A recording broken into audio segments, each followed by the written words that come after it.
আসসালামু আলাইকুম ভাইয়েরা আমার, ভাবিরা আপনাদের।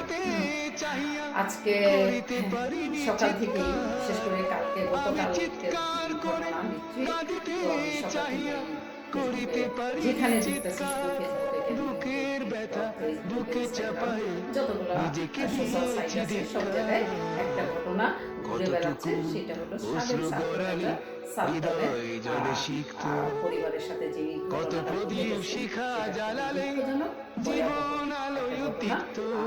যেমন দেখেন, আগে আমরা সারি সারি মরা মানুষ দেখতে সারি সারি দল বেঁধে যেতাম, অমুকে মারা গেছে, আত্মীয় স্বজন পাড়া প্রতিবেশী সবাই একত্র দেখতে যেতাম। আর এই ঘটনাটা কি হলো, মরা মানুষ জেতা মানুষকে দেখতে গেছে। কত বড় দুঃখজনক ঘটনা বলেন আমাদের দেশে। হ্যাঁ, এগুলা কি মেনে নেওয়া যায়? এগুলা কি বলেন এখন? আমার মতো, আমি যেহেতু ইমোশনাল মানুষ, আমি এগুলো দেখলে আমার খুবই খারাপ লাগে। তো আমার মতো অনেকের এই আমার আমার আমি বলছি না শুধু আমি ইমোশনাল, আমার খারাপ লাগছে। যার ভিতরে মনুষ্যত্ব আছে, যে মানুষ বলে আমরা যদি কাউকে পরিচয় দিই, তারও মনে হয় হৃদয়টা কেঁপে উঠছে এই ঘটনাটা দেখার পরে। তারও খারাপ লাগছে, লাগার কথা, কারণ ঘটনাটাই এত জঘন্য ঘটছে, খারাপ না লাগার কোনো মানে বহিঃপ্রকাশই নেই। এখন দেখেন, সমাজ কি সন্ত্রাস তৈরি করে? এখন বলবেন এটা কি বোকার মতো কথা বললেন? হ্যাঁ, আমার তো তাই মনে হয়। এই সমাজেই তো সন্ত্রাস সৃষ্টি করে। আমার এই প্রশ্নের মধ্যে অনেকগুলো উত্তর লুকায় আছে। কারণ সমাজ সন্ত্রাস কেন তৈরি করে? দেখেন, এই সাদ্দাম কি করছে, অনেক খারাপ কাজ করছে, জঘন্য কাজ করছে, কিন্তু বর্তমানে যা ঘটতেছে দেশে, আমার মনে হয় না এগুলাকে ও ওভারকাম করছে। আর যদি করেও থাকে, তার শাস্তি হবে, এটা স্বাভাবিক। আইনের প্রক্রিয়ায় তার শাস্তি হবে। যেই অপরাধ করছে, সে যেই চান্দু থাক, সব চান্দুদের এই শাস্তি হওয়া উচিত, যদি সে অপরাধগুলো তারা করে থাকে।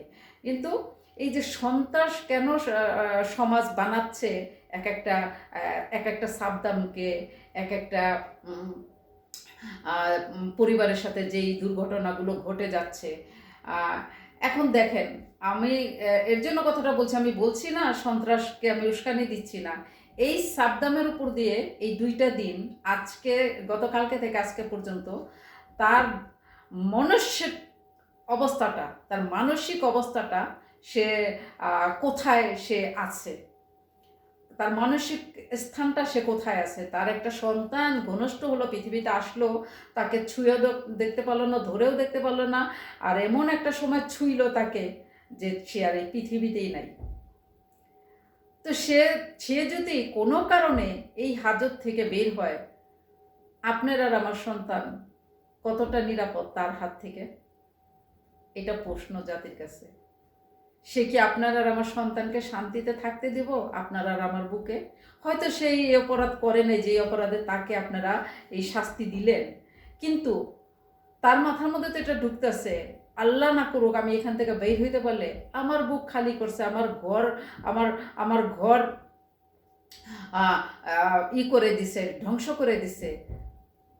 আমি যেই অপরাধ করি নাই আমার জীবনে, সেই অপরাধের শাস্তি আমার পাইতে হয়েছে। আমি এর জঘন্য অপরাধ করে এই একই শাস্তি নিব, সমস্যা কি? আপনি কি তাকে অপরাধী বলতে পারবেন? আপনি কি তাকে থামাইতে পারবেন? আপনার কি কোনো জবাব আছে যে আপনি তার সেই জবাবের উত্তর দিতে পারবেন? আপনি তার প্রশ্নের উত্তর দিতে পারবেন? নাই তো। আপনারা যে একজনকে স্বৈরাচার বলেন কথায় কথায়, আপনারা একবার আয়নায় মুখ দেখছেন যে আপনারা স্বৈরাচারকে ছাড়িয়ে গেছেন না? আগে তো একটা স্বৈরাচার হয়তো বা ছিল, আমি জানি না আদৌ উনি স্বৈরাচার ছিল কি না, কারণ এই জাতির জন্য মনে হয় উনিই ঠিক ছিল। আর যদি উনি স্বৈরাচার থাইকাও থাকতো, উনি মনে হয় না এমন জঘন্য কাজ করছে।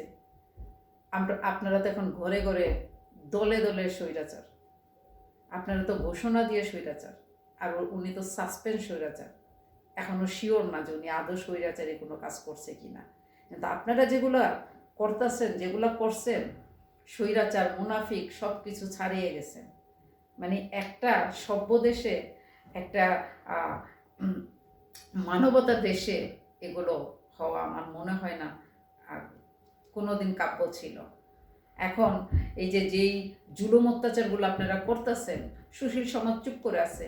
এখন কোনো কারণে সেই দলটা যদি রিভাইস নেয়, তখন তো আবার বলবেন এই যে বলছি না, এর জন্যই তো তাদেরকে এই করছি ওই করছি, কারণ তারা স্বৈরাচারী দল, তারা সন্ত্রাসী দল, তারা সেই। কিন্তু তারা যা করছে, জঘন্য কাজ করছে, কিন্তু আপনারা তাদেরকে ছাড়িয়ে গেছেন। ফ্র্যাঙ্কলি আপনারা তাদেরকে ছাড়িয়ে গেছেন। তারা আপনাদের ধারে কাছেও মনে হয় ছিল না। তারা অন্তত দেশকে কিছু দিছে, তারপরে লুটছে, পুড়ছে, খাইছে, ধরছে, মারছে, কাটছে, এক হাতে একক ভাবে ক্ষমতা দেশকে শক্ত হাতে দমন করছে। হ্যাঁ, অবশ্যই সেখানে ভুল ত্রুটি তো অবশ্যই হবে, কিন্তু আপনারা এখন ঘরে ঘরে স্বৈরাচার, ঘরে ঘরে ফ্যাসিস্ট, আর ঘরে ঘরে উপদেষ্টা, ঘরে ঘরে প্রধানমন্ত্রী, মানে দেশটা এখন আসলে তো এমনই তো হওয়ার উচিত ছিল। দেশ সবাই চালাবে, এখন সবাই মিলে আর কি চালাইতেছেন। হ্যাঁ, সবাই মিলে যার যার মতো সে চালাইতেছেন, যার যেটা মন চাইতেছে সেটা করতেছেন, যার যেটা মুগ্ধে আসতেছে সেটাই বলতেছেন। এটা যৌক্তিক থাক অযৌক্তিক থাক, এটা সমাজের জন্য ক্ষতিকর হোক, যাই হোক, ওগুলাকে আপনারা তোয়াক্কর করতেছেন না। Damn care. হ্যাঁ, ক্ষমতা আসছে আর আসবে, পাইছি আর পামো।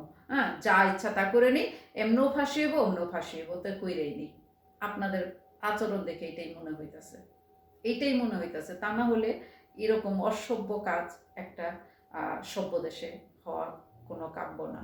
হ্যাঁ, একটা মানুষ দুনিয়া ছেড়ে আর তার সুন্দর একটা সংসার ধ্বংস হয়ে গেল, তার স্ত্রী, তার সন্তান এই পৃথিবী ছেড়ে চলে গেল শুধু আপনাদের প্রতিহিংসার কারণে। আর সেই লোকটা এখনো সে যে তার মাথাটা কারো কান্দে রেখেছে, হাউমাউ করে কাঁদবে সন্তান হারার কষ্টে, কি স্ত্রী হারার কষ্টে, সেই মানুষটা তার পাশে নেই। আপনারা আবার বলেন স্বৈরাচার কথাটা আজকে থেকে উগ্র করবেন, কারণ আপনারা বড় স্বৈরাচার। Sorry for my language, sorry for my এই জানি না আমি সরি বলবো কি না, কারণ আমি তো কোনো অপরাধ করি না, আমি সরি কেন বলবো? আমি সাধারণ মানুষ, আমার বলার অধিকার আছে। আমি যা সাদা চোখে দেখছি আমি তাই বলছি।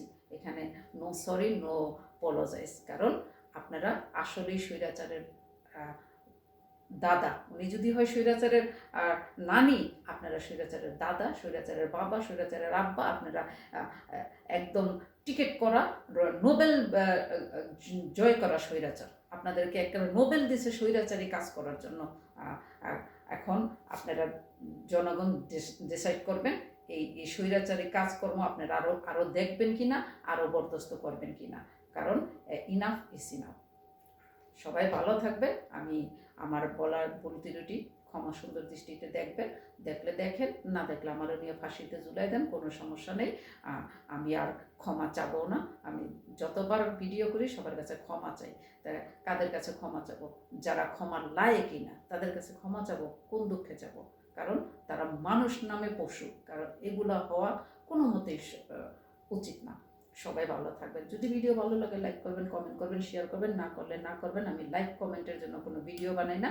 আমি একজন যেমন এনজয় করতে পছন্দ করি, প্রতিবাদ করতে পছন্দ করি, কারণ আমি জীবনকে ভালোবাসি। এর জন্য আমার জীবনের প্রত্যেকটা পার্ট আমি তুলে ধরা পছন্দ করি। সেটা হোক আমার কমেডি, হোক আমার নাচ গান, হোক আমার আনন্দ, হোক আমার প্রতিবাদমূলক কোনো কাজকর্ম, হোক যেটাই হোক, কারণ আমি আমার জীবনকে অনেক ভালোবাসি।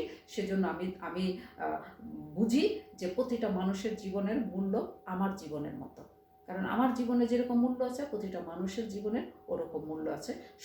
সবার মতো বেঁচে থাকার অধিকার আছে। সবাই ভালো থাকবেন, নিরাপদ থাকবেন। ভুল ত্রুটি ক্ষমা সুন্দর দৃষ্টিতে দেখলে দেখেন, না দেখলে না দেখেন, কি আসে যায়। আমি হুসনারা যেমন আছি তেমন রকম, কোথাও ভেঙে চুটে যাব না ইনশাআল্লাহ। সবাই ভালো থাকেন। Tata, bye bye.